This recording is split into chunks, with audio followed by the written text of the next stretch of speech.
Okay, today is May the 19th, 2016, and right now at about 10:15 p.m. in the foothills of Los Angeles, we have a temperature of 58 degrees. The relative humidity is now 86%. The barometer has dropped to 29.90 inches, and the dew point is now 54 degrees. And we had partly cloudy skies all day. At some points it was overcast, but mostly it was partly cloudy. And I have not seen any jets spraying today, although my sinuses are irritated, but that is probably, it could be because of smog and all that. We have smog here in Los Angeles pretty much all year long. And anyhow, right now we're watching the Northeast Pacific water vapor loop, and we have a area of low pressure right here, which has a transmitter on it. In fact, there is a sort of a right angle starting to develop right here, and we are expecting wind according to the news reports, the weather reports on local television here in Los Angeles. We're expecting some wind, and that is probably due to the fact that we've got a transmitter right here modifying the core of this system.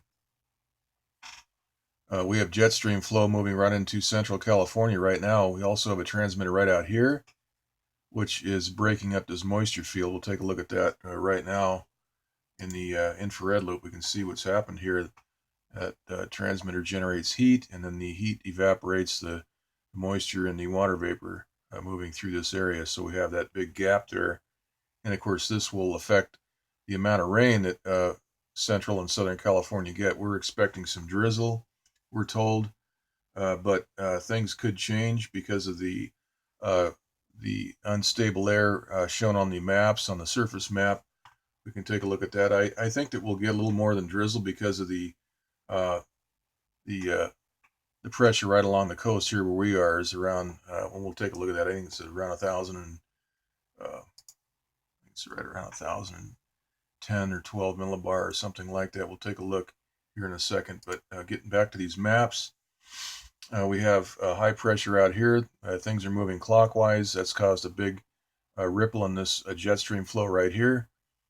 And so we've got low pressure right here trying to spin up, but there is definitely a transmitter here. We can see the imprint that's leaving right here. This is a transmitter, and these type of geometric shapes, this right angle right here, is generated by the phased array type transmitters, which can aim their radio frequency power. Uh, they're highly directional, these types of transmitters, and they can aim and create shapes. Uh, in this case, we've seen this before. They heat the core of this. That weakens the core by raising the barometric pressure. So that weakens the system. And also, if they do this long enough, what happens is that this front becomes disconnected from the core. Right now we have and also right here, notice the clockwise movement right here. That's the first stages of when they start transmitting power into the core. We see a lot of clockwise rotation develop right where the front should be coiling right into the core. Normally these look like seashells. You have a spiral that just spirals right out, and we have a core right now that is actually becoming disconnected. So that's how this works. They heat that. We see the right angles, and then we have clockwise movement here. That's descending air, high pressure from these transmitters. And then we have basically what happens. The core ends up by itself and the front moves away. And that's how they break these systems down. And of course, over here, we've got this transmitter, which is going to modulate the amount of rain that we get here in Southern California, which is parched right now. We have trees dying, a lot of dead trees all over the place. And that is because of these people's weather manipulation. Whether or not they know it or they care, this activity here is causing and has caused the drought that's been going on for 4 or 5 years, actually 5 years. Okay, so we have another low up here. We can see that starting to drop down. And we will see what these people give us. There is a forecast for drizzle the next 4 or 5 days. We got a marine layer all up and down the Southern California coast. There was some chemtrail activity reported by the comments on the videos, and also we can see some of that on the one of these other maps, the SSEC map, all through Central California. So we see the big gap here from that transmitter, and then of course they're hitting the core with a separate transmitter. We can see that right angle starting to form right there. Okay, here's the jet stream, and we can see that's where basically where that low is situated, and things are wrapping around there. Okay, here's the western U.S. map, water vapor map, and we can see that a little better. This is sort of a right angle, not exactly, but we can see that there is some manipulation going on there. Okay, so that's what they're doing. This is nothing new. My video from January 15th and January 20th are about the best evidence so far. Take a look at those. Let's look next at the infrared loop. See that right angle forming. We have that transmitter here. That's breaking all that, splitting up the water vapor. They're divvying out the rain. We should probably be getting a lot of rain from this system. There's a good flow going. This is jet stream. We could fill a lot of reservoirs with what's going on here, but we're not going to see that.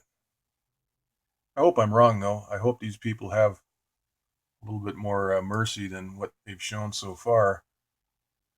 Okay, here's the surface analysis map. And we can see this huge area of high pressure depicted here. This is 1,037 millibar. We have a developing gale indicated here, a trough in Canada. And then we have a low pressure. This is the one that we're looking at that's spinning and moving right down into Southern California. It's in Central California now. We have a cold front shown. We do have some wind developing here in the foothills.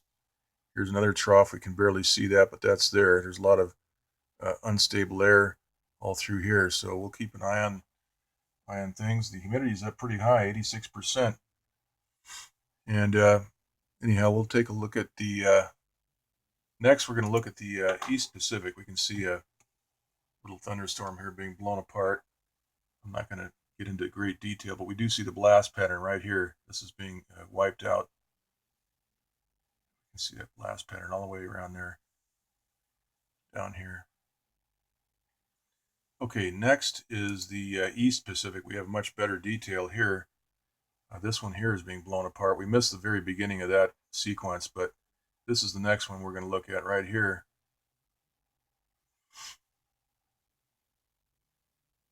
And we can see the blast pattern from this event here, shooting out the shock waves and the big sort of splash blast pattern right there, right down there.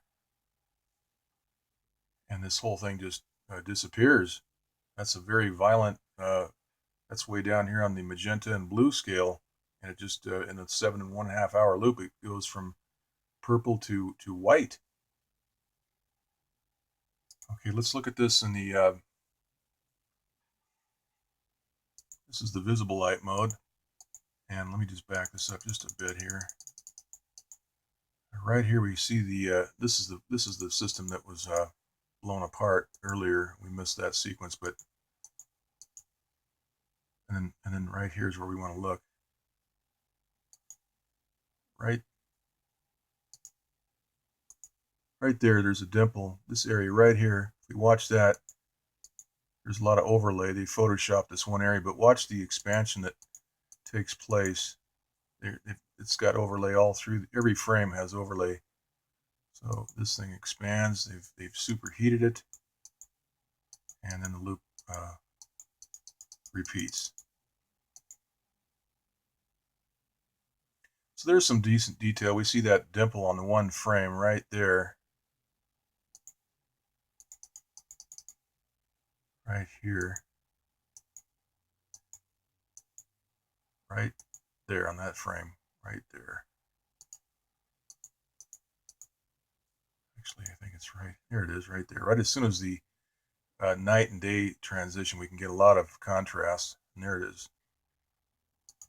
And from there, it just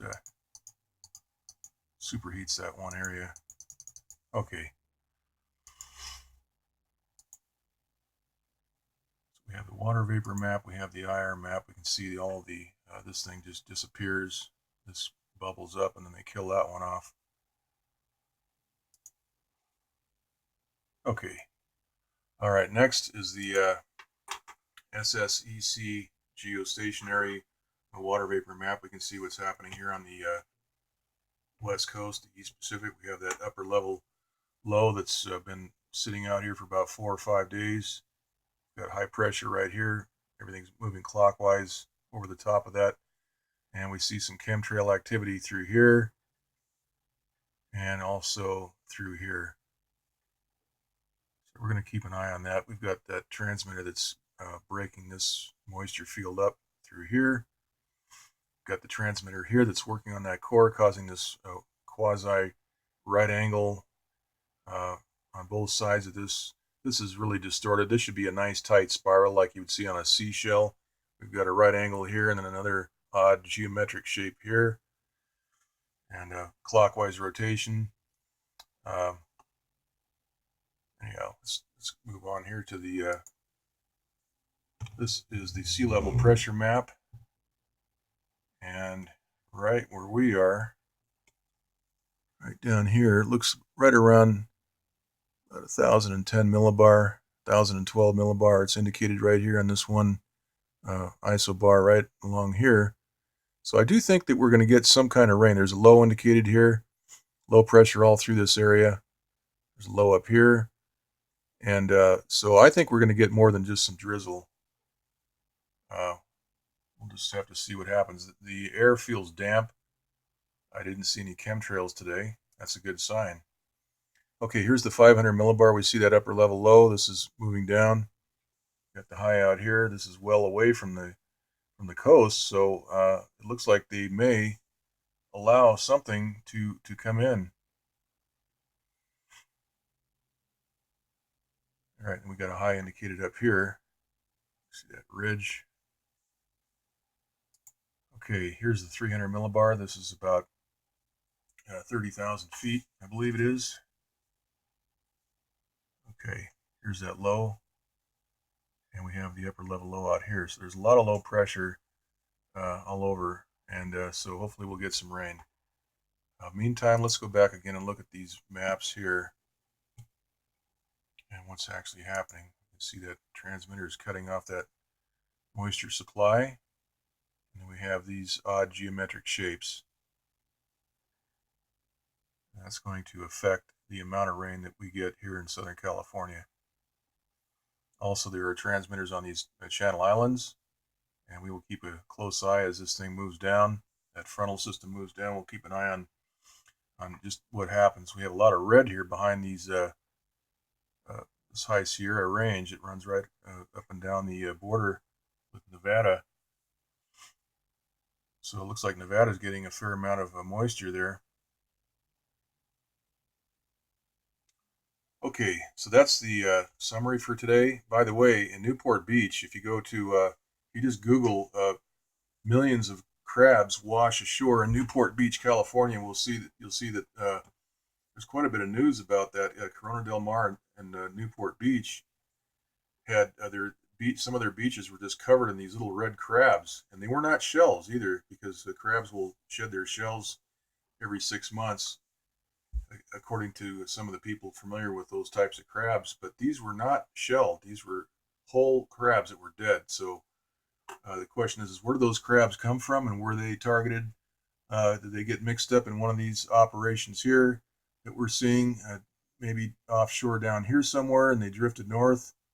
I don't know, but anyway, that's interesting reading, and we'll do another update tomorrow.